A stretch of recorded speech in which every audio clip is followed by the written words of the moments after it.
Hey guys, in this video I'll show you how to fix the stuttering, lag or frame drops with two settings for FiveM, and also show you how to increase your virtual RAM. Now the first thing I need you to do is access your settings on FiveM, so just press the escape key, and once you're in your main menu, click here on settings, come here, click on graphics, and I need you to do this, okay? Turn all of these off, okay? Or you can at least set them to normal, like that, and then this reflection MSAA, what you can do, you can set it to at least 2x or 4x. This can significantly improve your performance in FiveM. It's basically a very demanding graphical setting, okay? So turn this at least, 2x, 4x, or you can even turn this off completely, and now I'll show you how to increase the virtual RAM.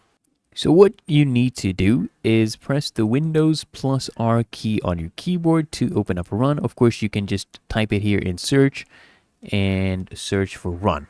Okay, open this up and type this in, sysdm.cpl. Go ahead and click on OK.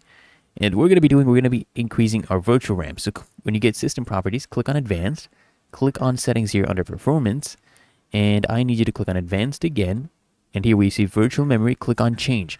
So you need to set virtual memory, okay? We're allocating more RAM for our PC, because if you have less RAM, it causes stuttering issues, okay?